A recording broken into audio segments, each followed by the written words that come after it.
Chapter 12. The Subconscious Mind. The Connecting Link. The 11th Step Toward Riches.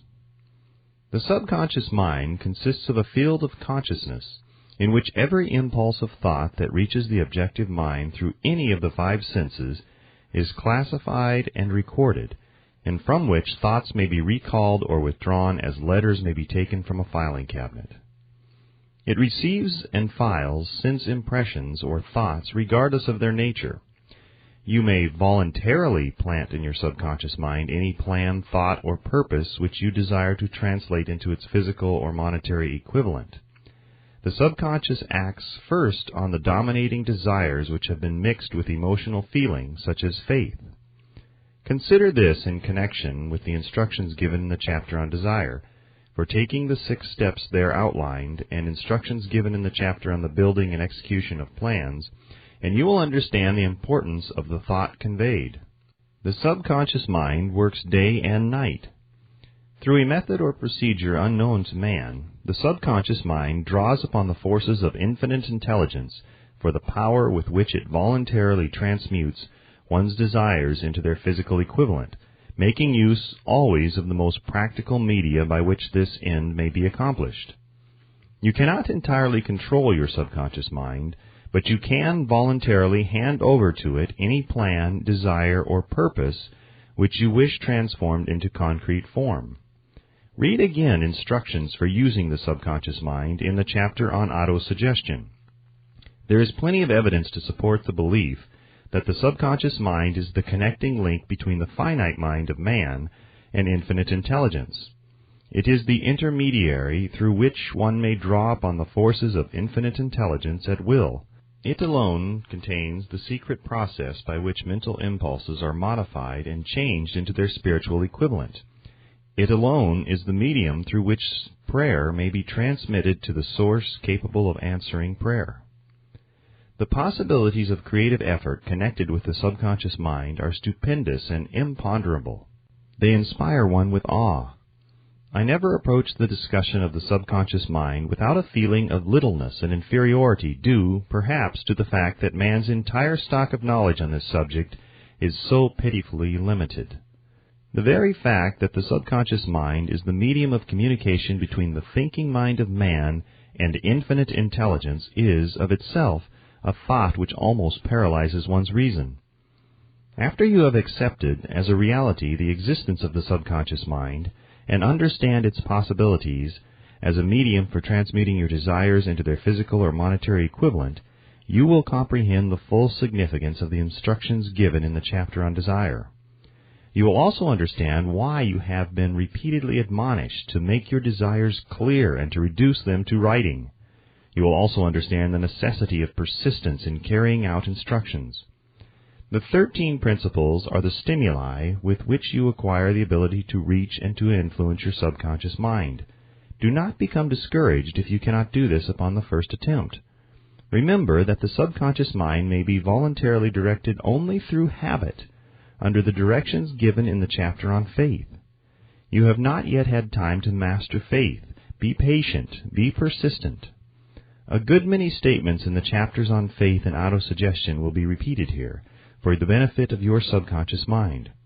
Remember, your subconscious mind functions voluntarily, whether you make any effort to influence it or not. This naturally suggests to you that thoughts of fear and poverty and all negative thoughts serve as stimuli to your subconscious mind unless you master these impulses and give it more desirable food upon which it may feed. The subconscious mind will not remain idle. If you fail to plant desires in your subconscious mind, it will feed upon the thoughts which reach it as the result of your neglect. We have already explained that thought impulses, both negative and positive, are reaching the subconscious mind continuously from the 4 sources which were mentioned in the chapter on sex transmutation. For the present, it is sufficient if you remember that you are living daily in the midst of all manner of thought impulses which are reaching your subconscious mind without your knowledge. Some of these impulses are negative, some are positive. You are now engaged in trying to help shut off the flow of negative impulses and to aid in voluntarily influencing your subconscious mind through positive impulses of desire. When you achieve this, you will possess the key which unlocks the door to your subconscious mind. Moreover, you will control that door so completely that no undesirable thought may influence your subconscious mind. Everything which man creates begins in the form of a thought impulse. Man can create nothing which he does not first conceive in thought. Through the aid of the imagination, thought impulses may be assembled into plans. The imagination, when under control, may be used for the creation of plans or purposes that lead to success in one's chosen occupation. All thought impulses intended for transmutation into their physical equivalent, voluntarily planted in the subconscious mind, must pass through the imagination and be mixed with faith. The mixing of faith with a plan or purpose intended for submission to the subconscious mind may be done only through the imagination. From these statements, you will readily observe that voluntary use of the subconscious mind calls for coordination and application of all the principles. Ella Wheeler Wilcox gave evidence of her understanding of the power of the subconscious mind when she wrote, "You never can tell what a thought will do in bringing you hate or love, for thoughts are things, and their airy wings are swifter than carrier doves. They follow the law of the universe. Each thing creates its kind, and they speed o'er the track to bring you back whatever went out from your mind." Mrs. Wilcox understood the truth that thoughts which go out from one's mind also embed themselves deeply in one's subconscious mind, where they serve as a magnet, pattern, or blueprint by which the subconscious mind is influenced while translating them into their physical equivalent. Thoughts are truly things for the reason that every material thing begins in the form of thought energy. The subconscious mind is more susceptible to influence by impulses of thought mixed with feeling or emotion than by those originating solely in the reasoning portion of the mind. In fact, there is much evidence to support the theory that only emotionalized thoughts have any action influence upon the subconscious mind. It is a well-known fact that emotion or feeling rules the majority of people. If it is true that the subconscious mind responds more quickly to and is influenced more readily by thought impulses which are mixed with emotion, it is essential to become familiar with the more important of the emotions.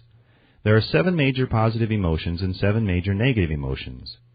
The negatives voluntarily inject themselves into the thought impulses which ensure passage into the subconscious mind. The positives must be injected through the principle of autosuggestion into the thought impulses which an individual wishes to pass on to his subconscious mind. Instructions have been given in the chapter on autosuggestion. These emotions or feeling impulses may be likened to yeast in a loaf of bread because they constitute the action element, which transforms thought impulses from the passive to the active state. Thus may one understand why thought impulses which may have been well mixed with emotion are acted upon more readily than thought impulses originating in cold reason.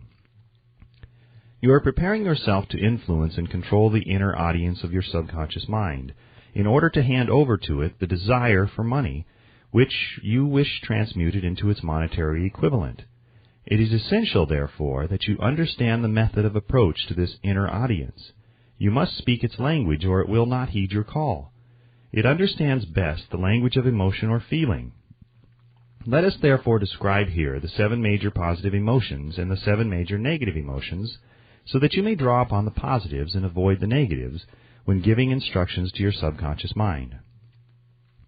The 7 major positive emotions: the emotion of desire, the emotion of faith, the emotion of love, the emotion of sex, the emotion of enthusiasm, the emotion of romance, the emotion of hope. There are other positive emotions, but these are the 7 most powerful and the ones most commonly used in creative effort. Master these 7 emotions. They can be mastered only by use, and the other positive emotions will be at your command when you need them. Remember in this connection that you are studying a book which is intended to help you develop a money consciousness by filling your mind with positive emotions. One does not become money conscious by filling one's mind with negative emotions. The 7 major negative emotions to be avoided: the emotion of fear, the emotion of jealousy, the emotion of hatred, the emotion of revenge, the emotion of greed, the emotion of superstition, the emotion of anger. Positive and negative emotions cannot occupy the mind at the same time. One or the other must dominate. It is your responsibility to make sure that positive emotions constitute the dominating influence on your mind.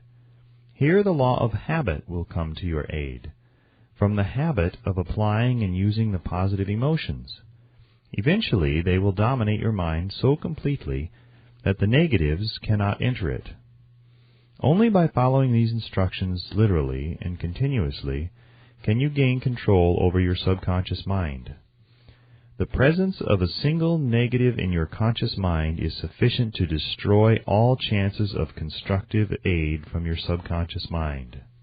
If you are an observing person, you must have noticed that most people resort to prayer only after everything else has failed, or else they pray by a ritual of meaningless words. And, because it is a fact that most people who pray do so only after everything else has failed, they go to prayer with their minds filled with fear and doubt, which are the emotions the subconscious mind acts upon and passes on to infinite intelligence. Likewise, that is the emotion which infinite intelligence receives and acts upon. If you pray for a thing but have fear as you pray that you may not receive it, or that your prayer will not be acted upon by infinite intelligence, your prayer will have been in vain. Prayer does sometimes result in the realization of that for which one prays. If you have ever had the experience of receiving that for which you prayed, go back in your memory and recall your actual state of mind while you were praying, and you'll know for sure that the theory here described is more than a theory. The time will come when the schools and educational institutions of the country will teach the science of prayer. Moreover, then, prayer may be and will be reduced to a science. When that time comes, it will come as soon as mankind is ready for it and demands it. No one will approach the universal mind in a state of fear, for the very good reason that there will be no such emotion as fear. Ignorance, superstition, and false teaching will have disappeared, and man will have attained his true status as a child of infinite intelligence. A few have already attained this blessing. If you believe this prophecy is far-fetched, take a look at the human race in retrospect. Less than 100 years ago, men believed the lightning to be evidence of the wrath of God, and feared it. Now, thanks to the power of faith, men have harnessed the lightning and made it turn the wheels of industry. Much less than 100 years ago, men believed the space between the planets to be nothing but a great void, a stretch of dead nothingness. Now, thanks to this same power of faith, men know that far from being either dead or void, the space between the planets is very much alive, that it is the highest form of vibration known, excepting perhaps the vibration of thought. Moreover, men know that this living, pulsating, vibratory energy which permeates every atom of matter and fills every niche of space connects every human brain with every other human brain. What reason have men to believe that this same energy does not connect every human brain with infinite intelligence? There are no toll gates between the finite mind of man and infinite intelligence. The communication costs nothing except patience, faith, persistence, understanding, and a sincere desire to communicate. Moreover, the approach can be made only by the individual himself. Paid prayers are worthless. Infinite intelligence does no business by proxy. You either go direct or you do not communicate. You may buy prayer books and repeat them until the day of your doom without avail. Thoughts which you wish to communicate to infinite intelligence must undergo transformation, such as can be given only through your own subconscious mind. The method by which you may communicate with infinite intelligence is very similar to that through which the vibration of sound is communicated by radio. If you understand the working principle of radio, you of course know that sound cannot be communicated through the ether until it has been stepped up or changed into a rate of vibration which the human ear cannot detect. The radio sending station picks up the sound of the human voice and scrambles or modifies it by stepping up the vibration millions of times. Only in this way can the vibration of sound be communicated through the ether. After this transformation has taken place, the ether picks up the energy, which originally was in the form of vibrations of sound, carries that energy to radio receiving stations, and these receiving sets step that energy back down to its original rate of vibration, so it's recognized as sound. The subconscious mind is the intermediary, which translates one's prayers into terms which infinite intelligence can recognize, presents the message, and brings back the answer in the form of a definite plan or idea for procuring the object of the prayer. Understand this principle, and you will know why mere words read from a prayer book cannot and will never serve as an agency of communication between the mind of man and infinite intelligence. Before your prayer will reach infinite intelligence, a statement of the author's theory only, it probably is transformed from its original thought vibration into terms of spiritual vibration. Faith is the only known agency which will give your thoughts a spiritual nature. Faith and fear make poor bedfellows. Where one is found, the other cannot exist.